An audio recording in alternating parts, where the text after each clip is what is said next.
I'm not supposed to be here. I'm not supposed to be seen or heard or stand out.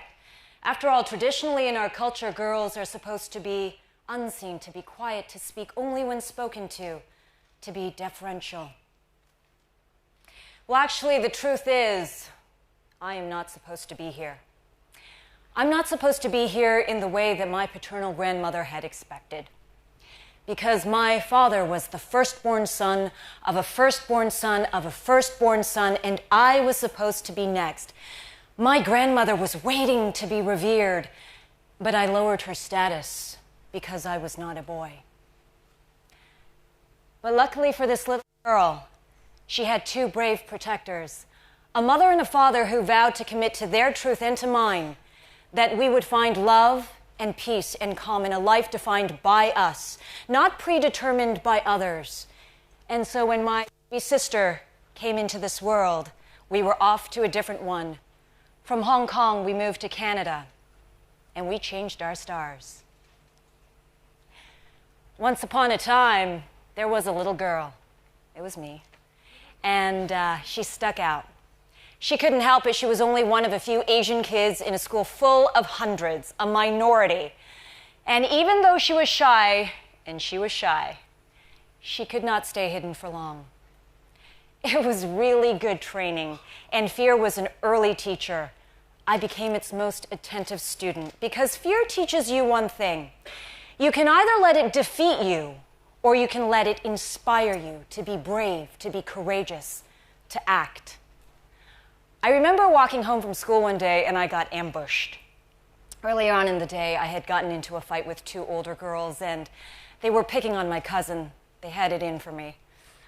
I was this close to home when they pushed me down to the ground and started kicking and punching and spitting and scratching, and I got roughed up pretty bad. I escaped. I ran home in tears, and luckily for me that day, my father was home early. And as I was trying to explain, as tears were running down my face, not rolling down, and he ascertained pretty quickly what happened. "Where are they?" he demanded. And soon we were on a real-life car chase. We spotted two of the girls. One spotted us. She ran into the house. But it was too late. We saw where she had gone. My dad pulled up into the driveway, got out of the car, rang the door. A woman came out, looked a little confused, then upset, then concerned, and then dragged her daughter out and started publicly scolding her. And from my view in the car, I knew that that girl would never bother me again. My dad, my hero. And it wasn't until he started walking to the car that I realized he was still in his socks. That in his haste to defend his little girl, he had forgotten to put on his shoes. So it doesn't matter if you forgot to put on your shoes. Just stand up. Stand up for what is right. In very many ways, I think that's why I became a journalist today. To give voice to the voiceless, to defend those who can't defend themselves, because I remember what that felt like. It is a privilege, it is a passion, and it is a recognition that what we do is so much more important than what we are. My mother was my very first role model. She was a registered nurse here in Hong Kong, but in Canada, she was anything but. Her accreditation was simply not recognized. So she had a choice to make: to honor her vocation, or to let fear and two little girls named Angie and Bridget divert her from her focus. So she decided instead to love us, and made it very clear that when that light went on over her desk in the corner and her medical school books were out, we were to leave Mom alone. She went on to get her degree and finished her career as a nurse in the maternity ward of St. Michael's Hospital in Toronto, helping to bring in so many more little girls and boys into this world. Now, it may not sound like much, but to me it was everything. Because my mother followed her passion with hard work and determination, and she found value for herself and in herself. It is a choice. From Canada to the US to Hong Kong, I never dreamed that I would continue to grow my broadcast career here in the city in which I was born. And I took a lot of things for granted that were shattered almost immediately. including the battles won in the West, continue to be battles fought to this day by so many men and women. Like asking too many questions and being too ma-fan. Ma-fan, you've heard it, right? It's an often used phrase here locally, often used to demean someone for being too bothersome. A local colleague of mine told me one day her daughter had been waitlisted from her school. I didn't get it. How do you waitlist a little girl from a school she was already attending? But apparently, this is how some schools weed out students that they don't want. And Mom was upset. Did her daughter do something?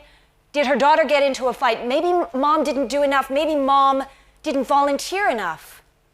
Turns out through the grapevine, indeed, her daughter had been blacklisted for asking too many questions, for being too ma-fan.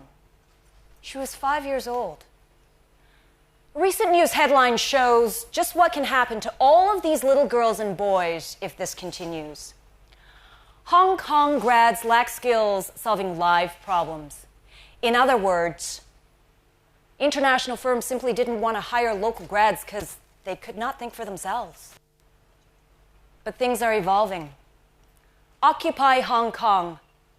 These are the images indelibly burned in our collective psyche here in Hong Kong and really around the globe, watching thousands of hands outstretched with cell phones in the air, lighting up the night sky, voices as one. And it doesn't matter which side of the argument you're on here. It doesn't even matter if you agree with this or not. One thing you cannot deny is that by speaking out, these Hong Kongers have changed the course of the conversation forever. There's a Chinese saying, goes something like this: the nail that stands up gets hammered down. Well, I stand here before you today, a very proud nail, with the realization that the only hammer that can slam us down is often the one we hold in our own hands. So put that hammer down and stop getting in your own way. You have stories to tell. We all have stories to tell, and there will be those who seek to silence us. Now, here's the cool thing about your voice. The more you share it, the more clear it becomes. The more you use it, the more powerful it becomes. It's a muscle. Use it or it will atrophy. Honor it. And so I want to thank you for letting me stand here in front of you today. After all, I was not supposed to be here. I was not supposed to be any of the things I am today because I am not a boy. I'm so much more.